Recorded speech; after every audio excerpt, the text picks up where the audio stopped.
Good morning. I'm Sensei Mish. It is Friday the 13th, January 2023. I guess, yeah, however it ends up being. Anyway, so welcome. And I hope you have your tea with you. I have my tea. It is still seeping, I guess you could say.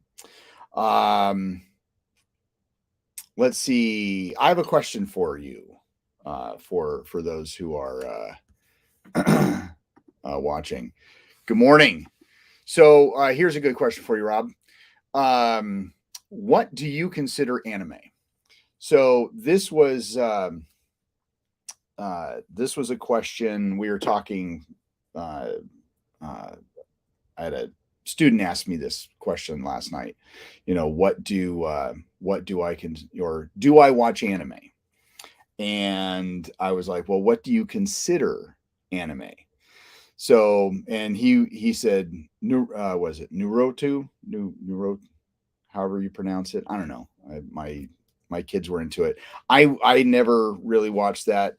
Um, this student is 16, 15, 16, something like that.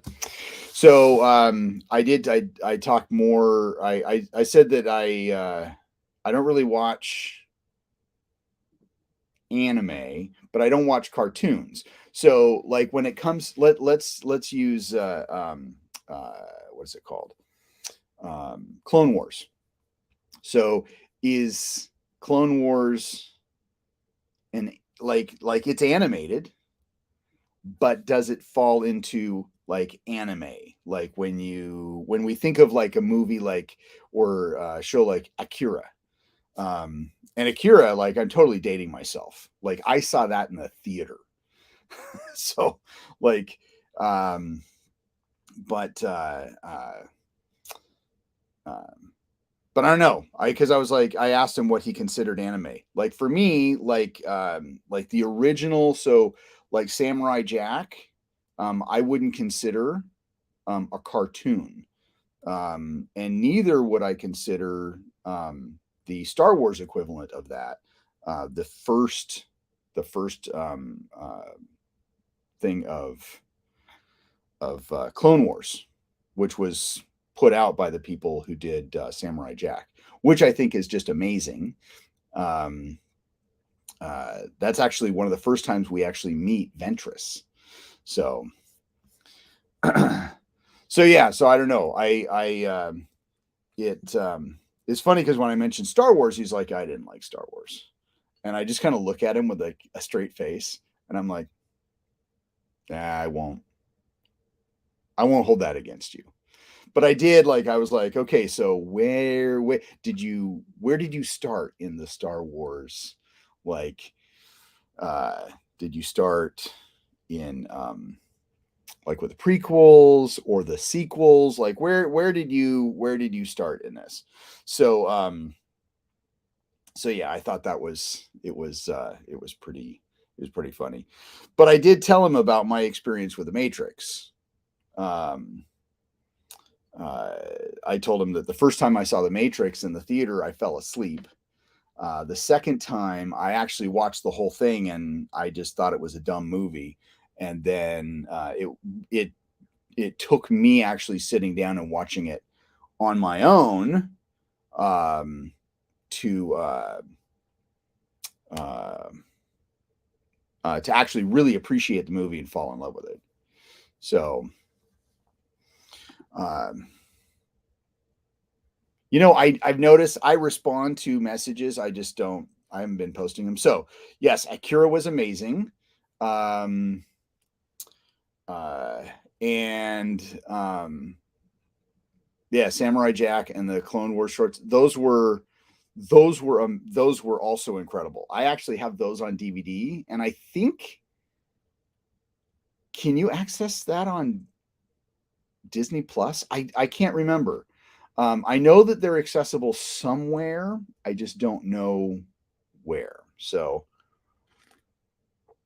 oh, that's nice, good hot tea.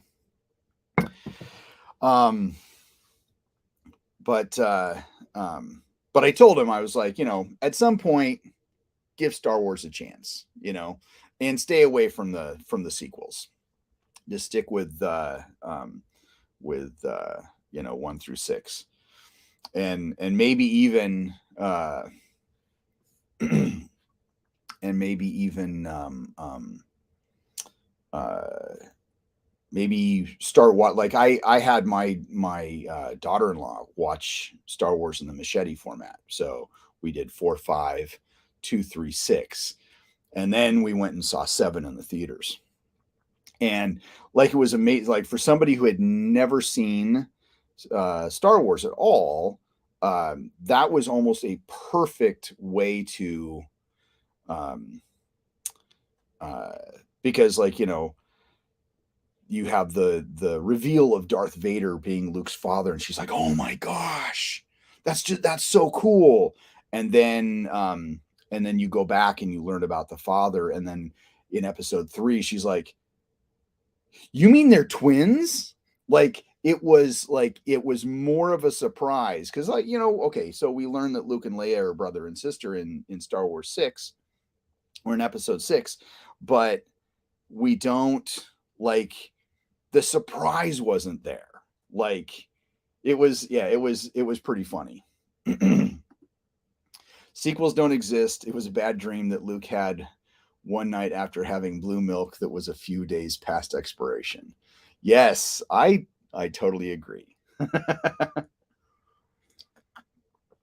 But when we talk about animation, um, uh, and anime, for me, like the Clone Wars, let's use the Clone Wars for as an example. I would not consider that, and like Clone Wars compared to and current Clone Wars, Bad Batch, and compare that to um, uh, Akira, or that style. Um, Akira is more what I would consider anime, and then you have an animated series or an animation, digital animation. But I and even speaking of Bad Batch, this last episode uh, was, I think, one of the best episodes so far. Like, I like their fun little adventures, but when it really gets into like uh like serious character development, um and not necessarily like continuing the timeline, but getting into the mind, like really getting into the mind of a character. And like, this episode was that it was fantastic because you had this element of the empire coming in and be like, yeah, we don't care if you were a part of the republic or not, we're just going to take over, so fuck you, we just don't care.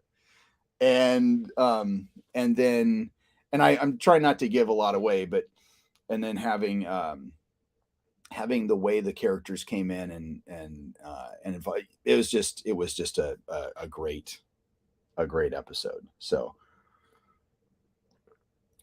and um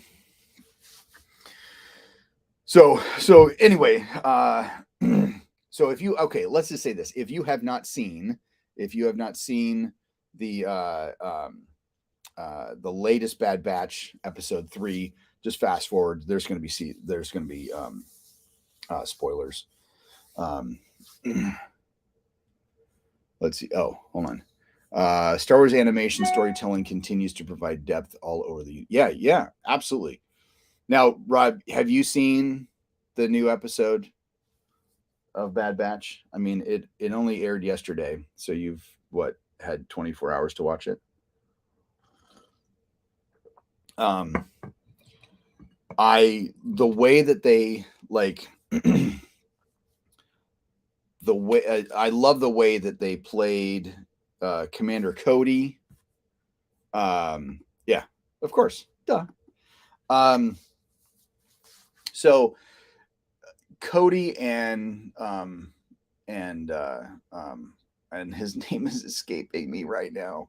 He was the other Clone 99 Force guy that went rogue. Um, uh, just the way that they played off of each other, and especially at the end, like really defining where those characters are. And I kind of have a crosshairs yes, okay, I cannot. I wanted to say I wanted to say Death Watch, but I don't know why that was coming into my so so Crosshair and Commander Cody. It was cool to see Commander Cody, and then and just the way they played off of each other, and the way that they're kind of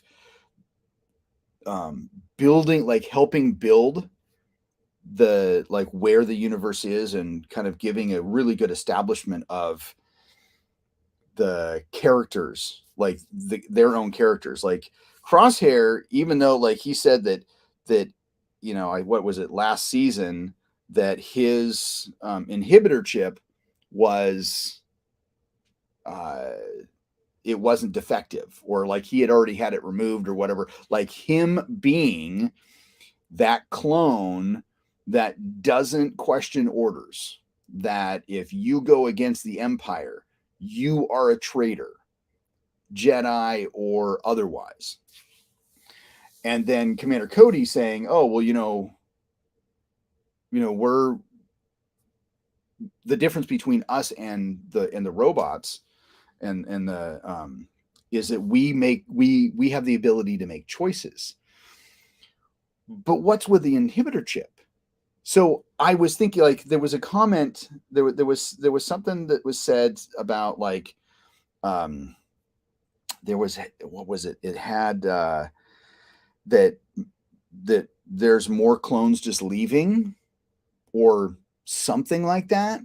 And I think that it's not necessarily the inhibitor chip activated for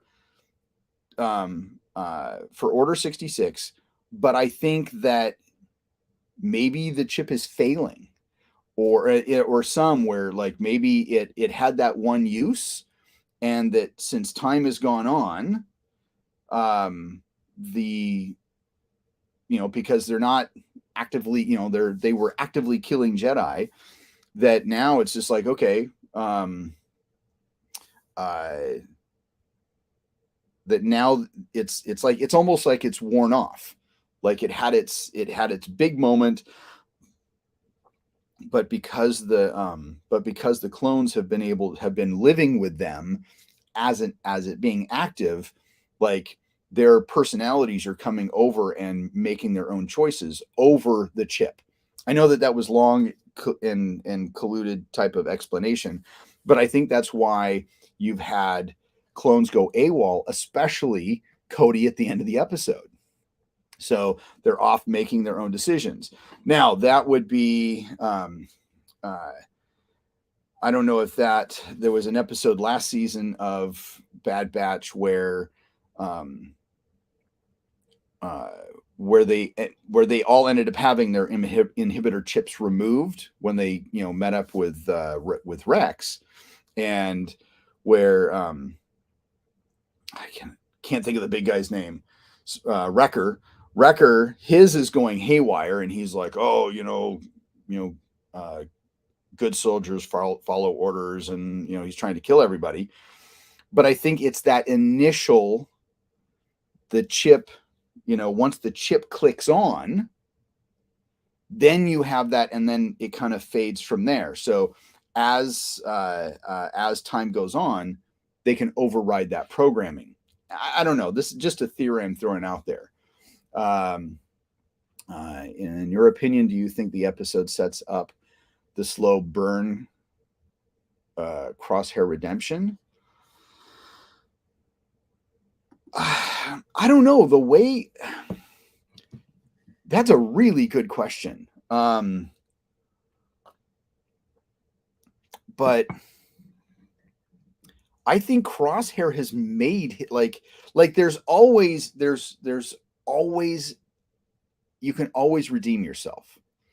There's always that possibility.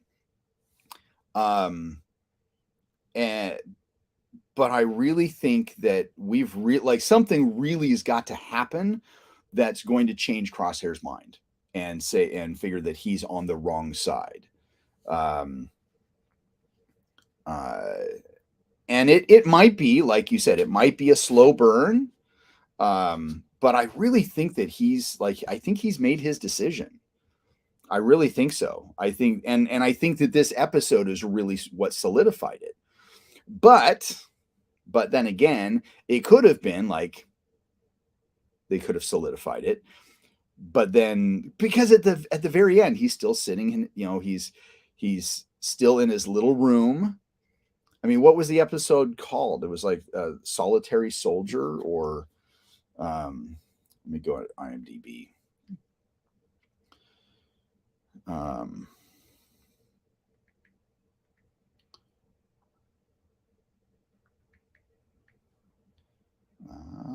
the Bad Batch.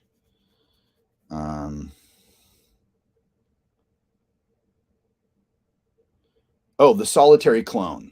That's what it was called, the Solitary Clone. And of course, it being a Crosshair moment, and some of the like I mean when they're on the planet, I love how the clones are moving in unison like they were in Clone Wars. I don't know. I now you got me thinking. I honestly think right now, I think that they've solidified that he has made his decision. But that little scene at the very end where he's still just kind of sitting in his room. But I don't know. I don't know. A lot of the racism he's facing from the Empire and the loss of his career as a specialist slash leader, being now just a cog in the wheel, I think is starting to wear him down. Yeah. But here's the thing, there's a lot of people who like and maybe that might be what kind of triggers him, like, do I really want to be involved in this? So he could leave, like he could okay, he could leave what he's in, like he could leave the Empire, but instead of like the Bad Batch being like the A team, which I those words just flowed out of my mouth. Essentially, they are kind of like a Star Wars version of A Team. Like that's just now clicking with me. But he could be the bad guy. Like he could be the rogue. Like I'm not associated with the Empire, but I ain't a good guy either. Like if I run across a Jedi or a deserter, like I'm going to take him out. But he could be that bad. He could be that bad guy. So Cody leaves at the end, and I think may have caused him to think more too. Yes, Bad Batch is a Star Wars A-Team. Great call. Yeah. So I don't know, but I don't think that he would like. I don't think that like he would leave. I don't think he'd ever be a good guy again. That's just what I'm trying to say, is that he might like go AWOL from the Empire. Like Cody, I could see Cody, like he left. So he probably left because he's questioning things. He's like, no, I promised I don't I've been fighting for so long. And yes, I was bred to be a warrior, but at some point war takes its toll, and I wanted a peaceful resolution. But Crosshair's like, screw this. I'm a soldier. Bam, take him out. So I could see Cody becoming like we run into Cody again in the future with the Bad Batch. And that basically Cody's on Rex's side, or and okay, so here's the thing. No, I don't see him, or no, I don't see him being a good guy or even joining back up with 99. I can see going on Merc or Bounty Hunter. Yes, now are we talking about? We're talking about Crosshair, right? With that comment, that's a Crosshair comment.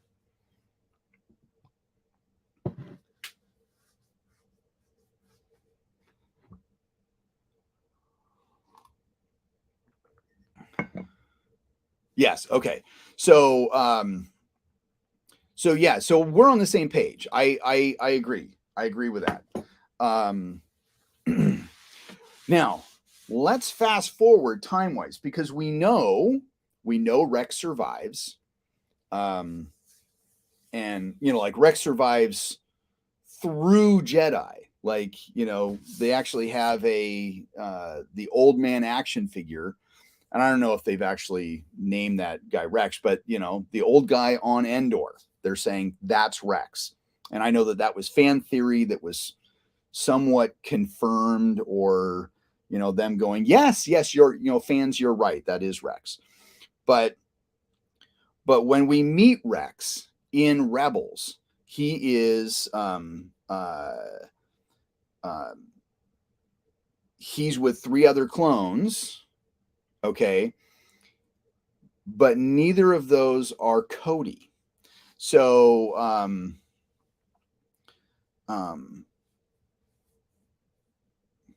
yeah, none of them are Cody, which I think would have been kind of cool if it was Cody, but Rex is kind of a Dave, that's very Dave Filoni, which and I total side note, and I'll get back to it, but there's a TikTok guy that I find absolutely hilarious.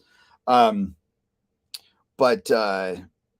like we know that Rex ends up with a coat, like with 2 other clones on that planet. When the crew from Rebels goes and finds him. But there's got to be a story there between Rex and Cody of why they don't connect either. Commander Wolf and Captain Gregor. Did you look that up, or did you know that off the top of your head? I just, because that's some pretty good recollection there. So it's funny, as we watch this and as we see things unfold, I'm comparing that to what I already know. And we know that when it comes to consistency or like continuity, it's going to be there. If there's going to be any little retcons, there's going to be a good explanation there. So, I don't know. I'm just kind of, I'm interested to see. Now, something similar, but different. TikTok guy. And I will, let me actually bring up my app and see if I think I liked one of his things. Okay, so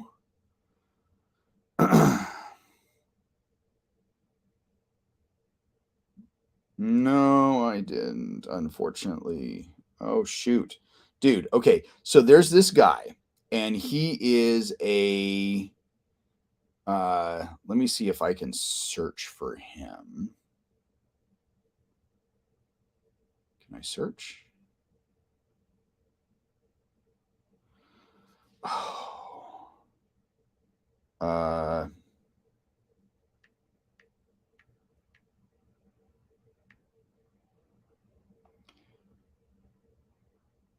Okay, I cannot remember.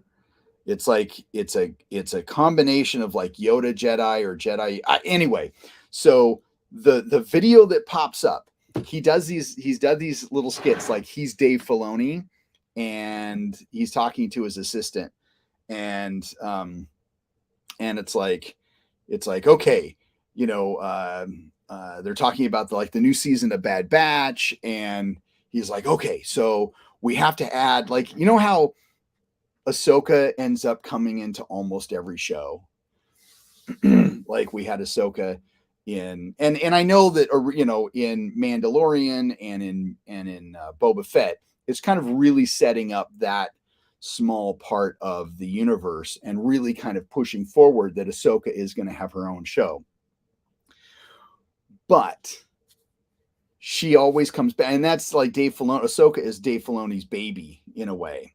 And so this kid is like in his skits, and I'm really gonna have to look because it's so funny. He has a bunch of different skits where it's like, okay, so we're gonna have the Bad Batch, and we're gonna have to have Rex in it, and you know who else we should have in it? And then he's playing his assistant. It's like no, Mr. Filoni, we don't need her in the Bad Batch. No, we need Ahsoka. Ahsoka needs to show up. And so it's pretty funny. So, but he does a lot of his stuff is very, it's Star Wars, and I don't know if I shared it. Did I share anything like that with you, Rob? I can't remember. And if I didn't share it, I can't believe that I didn't. But I didn't save it anywhere. So, which kind of sucks. I'll have to look that up, and if I can find, because I remember his username was like, it was it had to do with, it was Star Wars-ish. So I don't know. I'm sure I'll find it. But super funny. I thought it was fun. Anyway, my poor rendition of that skit does not do it justice at all. Absolutely at all. Okay. Let's see. What else do we want to talk about? Oh, so last week I talked about finishing one book and starting another. And I've haven't done a lot of reading this week at all. I have been more writing. Hey, Bill, how you doing? How's your dad? Is he so? For those of you who don't know, Bill's an old friend of mine. He and I have known each other for well over a decade. His dad's not doing so well, so Bill called and told me about it, and very sad that he's going through that. His father's a great man, but anyway, oh, good to hear he's still hanging on. Well, that's good. That's good. I'm glad to hear that. And you're doing okay. That's good. That's good to hear. That's good to hear. I'm glad to hear that. Even though all the stuff that you're going through. What was I saying? Okay, so I was talking about books. Yeah, praying for you. Yeah. So anyway, books.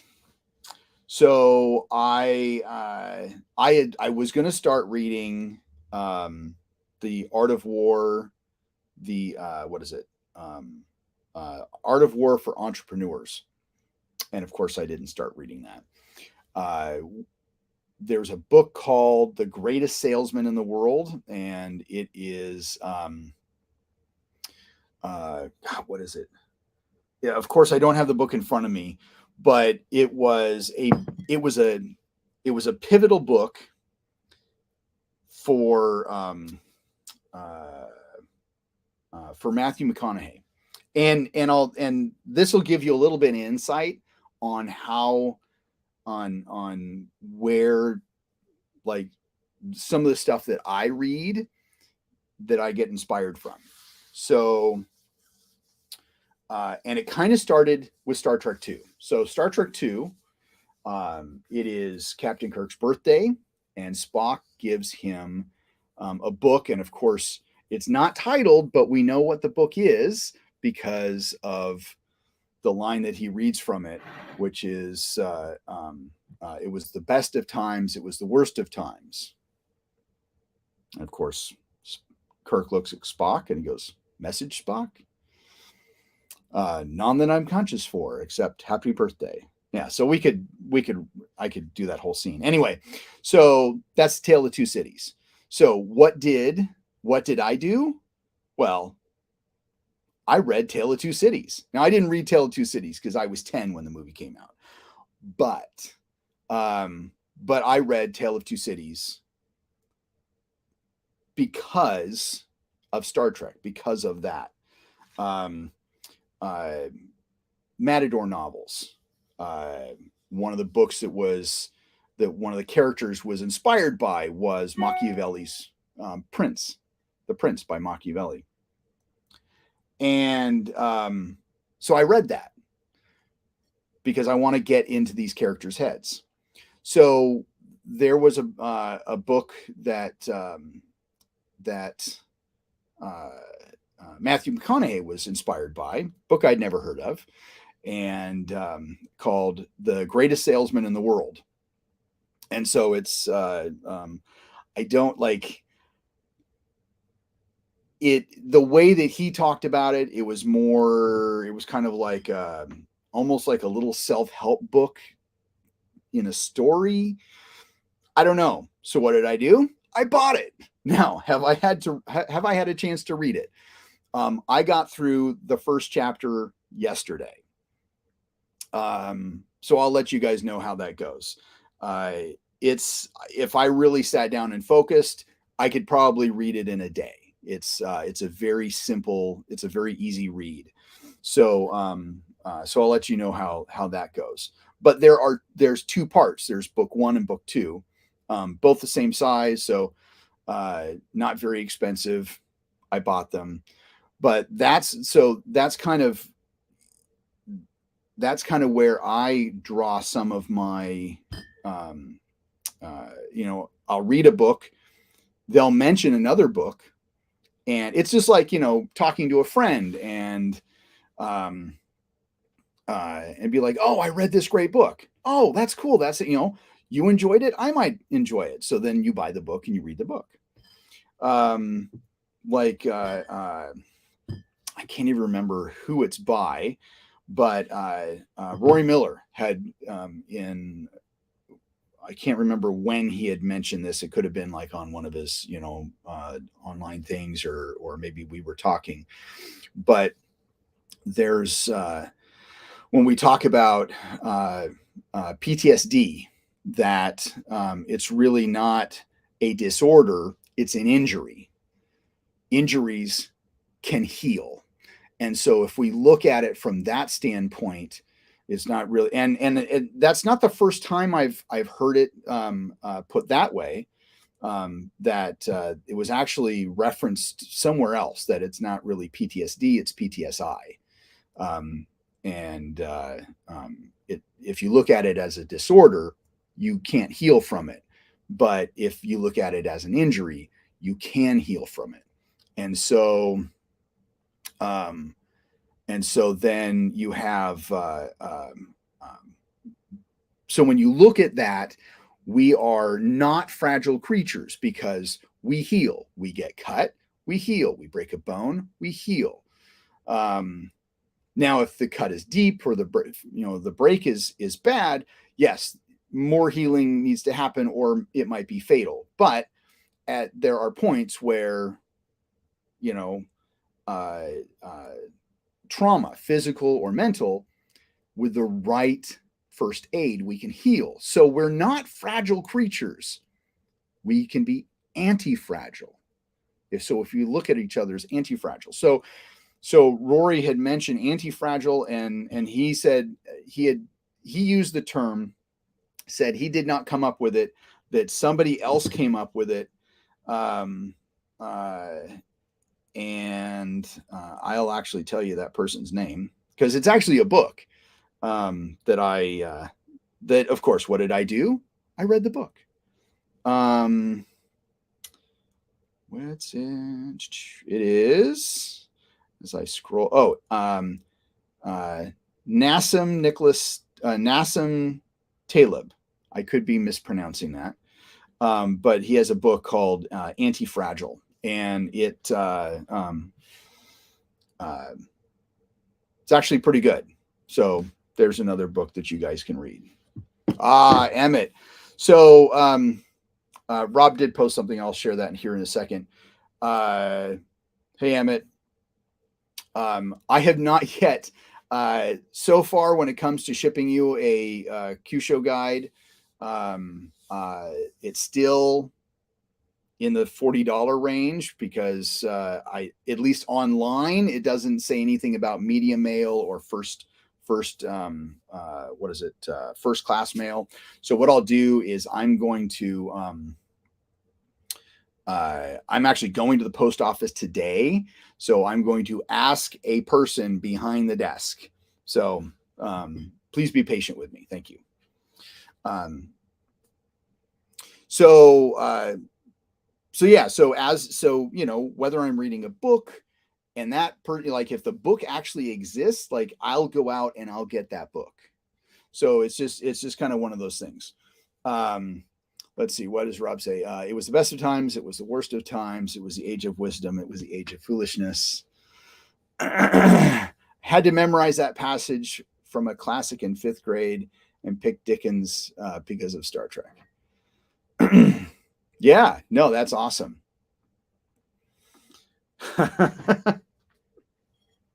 That's pretty cool. But you see, like, when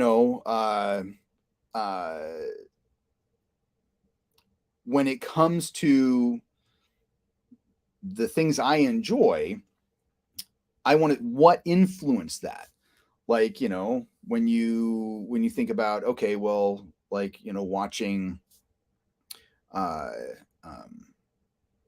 watching Star Wars. Well, part of that was George being influenced by Japanese samurai films. And I know I'm going to butcher the name. I never get it right. It's like Kurosawa films. I can't remember the guy's first name. My brain isn't working very well today. But anyway, so what do? I go watch those films because I'm probably not the only person like this. But anyway, that's the type of person I am. I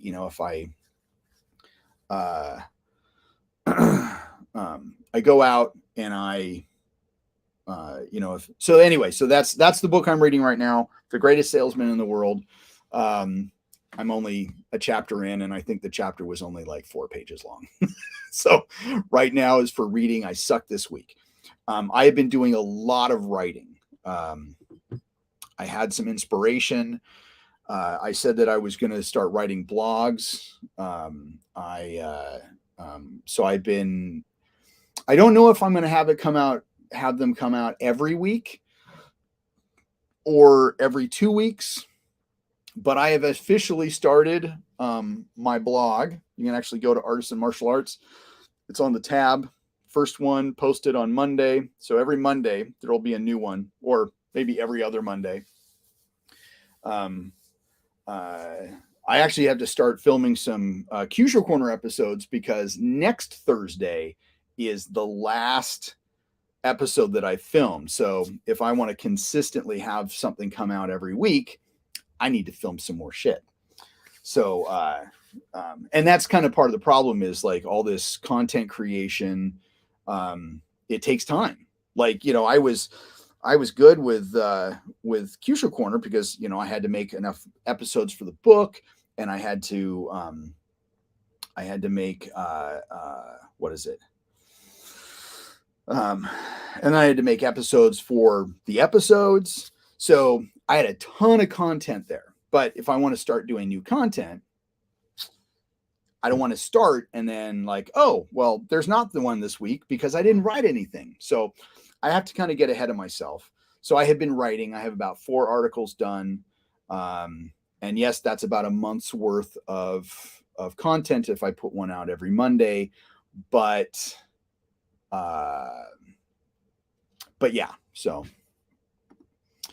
good morning, Bobby. How are you, sir? So yeah, so that's kind of where I'm at, at least there, because honestly, when it comes to certain things, like right now, I am I'm writing what is it? The current thing I'm writing about is the Uki-Tori relationship, and so it's defining, what an Uki is, what a Tori is, and my thoughts on how and the importance of it. So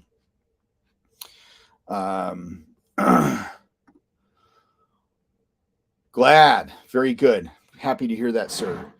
So yeah, so that's that, and then I've been writing, I've been promoting. So I've got this self-defense class that I do most Saturdays. And of course, if nobody signs up, then I don't do the class, but I'm starting to offer that as a fundraising opportunity for PTOs and other organizations. So, or nonprofit organizations. So if you want to do a fundraising event, then you hire me, you keep 50% of whatever it is. So, and so I put that together. I had to write a letter. I wrote a letter, customized it for each PTO, and then that's going out in the mail. So that's actually why I'm going to the post office, because I have to mail this out. And then I've got, I'm going to start doing, I've made contact with some kindergartens or some kindergarten teachers. And I've also reached out to the first grade teachers about doing a book read on focus and doing focus drills, that kind of stuff. So I got to write a system on, I've kind of outlined it, but I need to write a system of what that's going to look like when I actually do the read, because reading the book, I'm done in like 2 minutes. It's read like 5 minutes if I put in commentary. So, one of my accountability coaches, he told me that when he does it, he reads the book, he goes through the focus life skills talk, and then he does some focus drills. So, anyway, so so I got to outline that, or I've outlined it. I need to actually write it. So I have a good idea of what that experience is going to be. And then on top of that, very good news, I have officially made contact with the Boys and Girls Club at one of the local elementary schools. And so on Wednesdays, we're planning Wednesdays at the beginning of February. I'll be going in there and doing like a little 45-minute life skills class, martial arts class for those kids. So yeah, so I'm, getting out there a little bit more. So hopefully all of that will kind of bring in more students. Now, I have this here because I actually brought it downstairs. So one of the side projects that has not been a focus, but it's been like, oh, hey, that would be really cool to do, is doing a Klingon Art of War book. And so like one of my favorite books is The Art of War. So I have, I think I talked about this last week. I have several different copies of The Art of War from different publishers, different translations, all that kind of stuff. And so I was like, wouldn't it be cool to do a Klingon Art of War and actually just take Sun Tzu's Art of War, but have like, instead of like the, like some books actually have pictures of the scrolls and the kanji, and then of course the translation. I thought it would be cool to have that same translation, but actually have the scrolls in Klingon. Okay, so you got the Klingon language in Klingon, and then that version in English. Okay, or not English the language, but like if you were going to write out using not the hieroglyphs, but just like if it was going to be written. So you'd have that too, and then this English, like the actual English translation. And so, but playing off that, playing off the line from Star Trek VI, where it's like, oh, well, you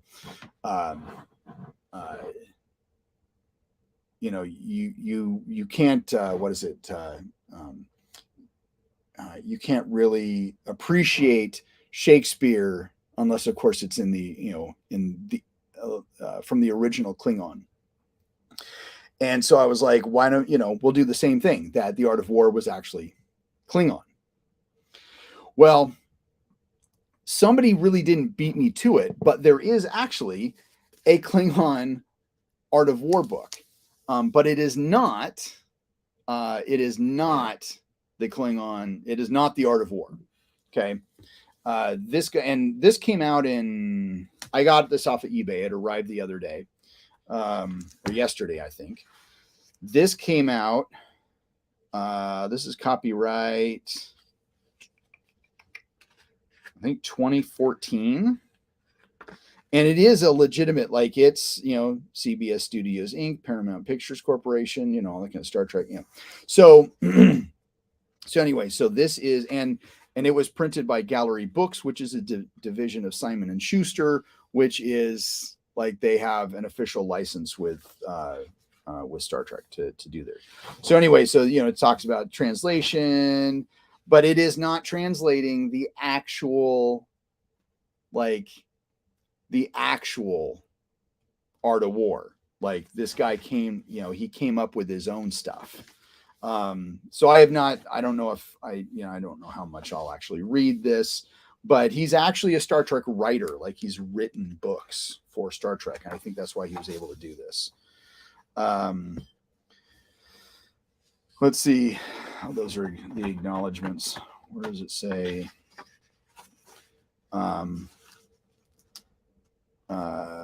Keith Candioto. I can't pronounce his name. Anyway, so he's done, he's written for Buffy the Vampire Slayer, Doctor Who, Leverage, Supernatural. He's written a couple Star Trek books. He's got a podcast, that kind of stuff. He's also a martial artist. He lets one of the dedications in the front. He says, "While writing this book, I went through a promotion test that elevated me from first degree black to second degree black in karate. I did not go through this test alone, and I want to dedicate this book to my fellow karateka." And so then he lists, the 4 names there. So, so he's a martial artist, which is good. I mean, I think anybody, if you were just a goofball who didn't know anything and you did this, then I wouldn't really give it very much credit, but he's a martial artist. So anyway, book is not available anymore, except on eBay. I got this. It's in okay condition. I didn't really pay that much for it, so it really isn't that bad, but, I don't know. I've seen this where it's super, super expensive. And actually, do I have my other book in here? This is the book that you really want. Now, I have found this for cheaper, but this is this type of stuff. But this is the book that Paramount was like, they found out about it because it is not licensed or approved or anything through Paramount. And this is back when Paramount actually owned the rights to Star Trek. Um, uh, but they actually came in, they found out it was being printed, went to the publisher and destroyed the publishing run.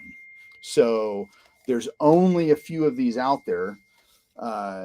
I've got 4 of them, one of this, and then I've got actually 3 that are sealed. Rob and I got online because, I've actually sold this. Because I actually had an additional one, but I sold it. And I think I sold it for like, I don't know, $250. This was many, many years ago.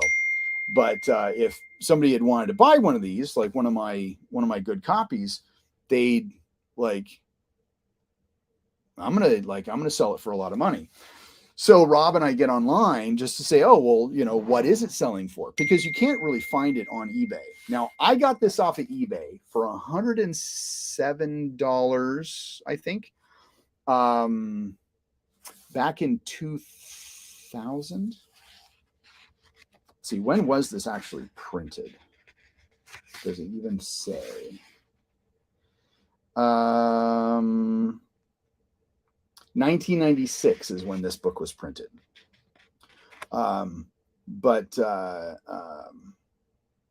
yeah, so it was printed in 96. I got it in 2000, but this is when eBay, it was all dial up, 56K, I think was the fastest you could, if you were on dial up. And it was like that. And maybe I think ISDN was around. So I can't remember if I was on dial up or if I had an ISDN line yet, but it was one of those where it was, like you'd put in your bid and you'd have to click, and it was like that last minute bidding. And so I won. It came down to the wire. I won, I got the book. And then I found a place that was actually selling them like it was a direct distributor. So, I would buy them, and then of course the price would go up and the price would go up. So, and not having a lot of money back then, I could only get so many, because I was like, I'm going to corner the market on this. I'm going to hold on to them forever. So, so I don't know. I've actually considered going out there and buying the ones that Rob and I found, because they were only like $50 each. So, so I suggest go online. If you can find it for $50, you can do that. I'm still selling mine for I'm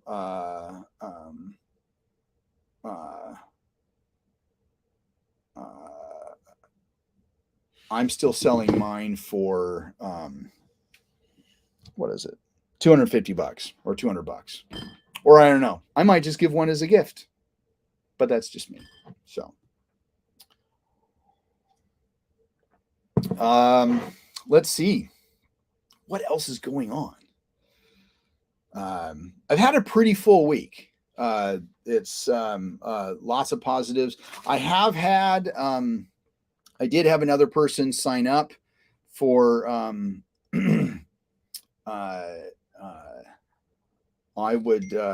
did have somebody, sign up for a free lesson. Of course, they didn't show up. I did all the follow-ups. I even did a follow-up yesterday saying, hey, sorry, we missed you. So, I think so, and that's one thing I did do. That's another been part of my writing. I wrote, even though I had been doing it, I need to put all the things that I do. I've been slowly doing this, putting everything that I do into systems. So if I say, hey, I need this to happen, I can't do it, they can follow the system. So it's basically just an SOP on how to do stuff. So I wrote a system about, what happened, the process for people coming in and doing a free lesson. And that would be, so I wrote that. That's been part of the writing. And I used this one as an example of how I did it. So that actually allowed me to kind of fine tune some of the language and all that kind of stuff that I use in in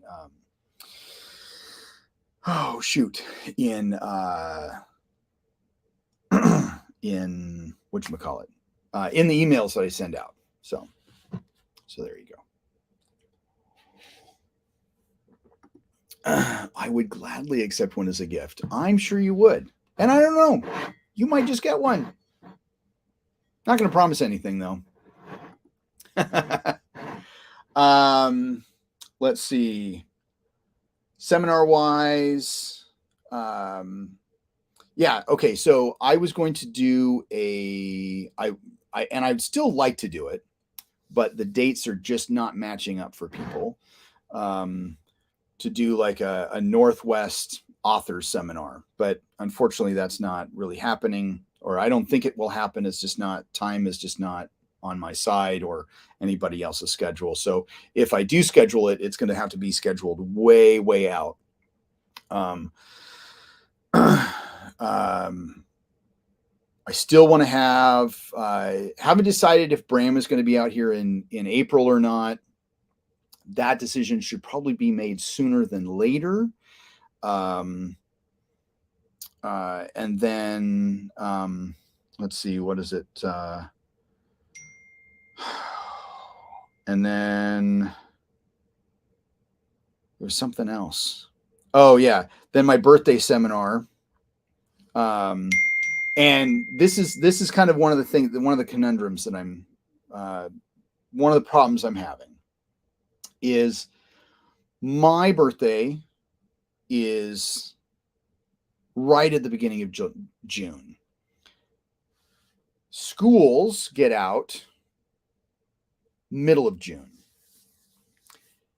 If I want my business to grow, and I need to be out there in the community, one of the things I wanted to do is I wanted to be part of some of these end of the year carnivals.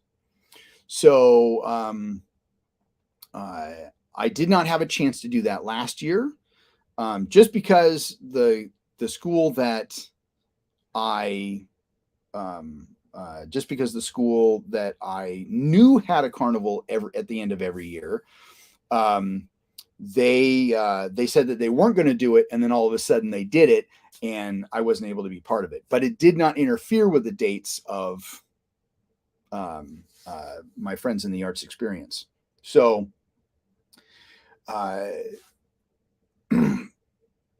but that happens around the same time. So, like when my wife and I ran the PTO for Burton, we had a carnival, an end of the school year carnival, and it always was on. It was always on the Saturday closest to my birthday.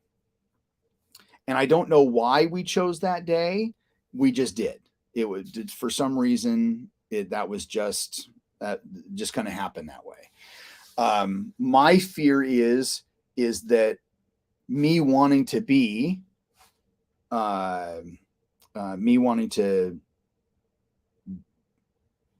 part of these groups and have either volunteer and help out one of these schools with their end of the year carnival, or even have a booth at one of these carnivals to get my be in front of a lot of people. That it's going to interfere with my birthday and my birthday event. So yeah, that's one of the things. It's like, do I still do it? Like, do I don't know. 'Cause that's kind of like, I don't know. I'm just kind of up in the air. I'm kind of up in the air with that. Not sure. I think so one of the things I was thinking is that if I have my, and maybe instead of doing a Friends in the Arts experience, I would do, and really focusing it around my birthday like I did this last year, is maybe having it a little bit earlier or a little bit later, but making sure that like I have bigger names here, like flying in Jim Korn, and then seeing if I can actually make some money off of that, or even make some money for Jim. That I think would be great. If we could do that, and even having Jim and Mark here, Like, I think that would be pretty cool. But it's just one of those where I just don't know. I just don't know. So anyway, that's one of the things that's like, what do I do? Like, I want to have the seminar, but the school is more important. That's one of the reasons I'm not going to gyms in April, is just I just can't afford it, and I need to focus on my school. So yeah. And I don't really mean that to be a downer part on the end, because I am towards the end of my tea. But that's just one of the things that I've been thinking about, is that what do I do? So, all right. I think we're just going to leave it at that. I've been jabbering for an hour now. And I want to kind of keep these around an hour, unless of course I completely, totally get on a roll. Let's see. What was I going to say? Can't remember. Anyway, I will see. So everybody have a great Friday the 13th. I'm not superstitious, so I'm not really too worried about it. One of my buddies, Mike, he loves Friday the 13th, not just the movie, but also the day. And usually he takes these advantages of Friday the 13th to actually, like, he binge watches those movies on these days. So, anyway, happy Friday the 13th. Go out there, be safe, and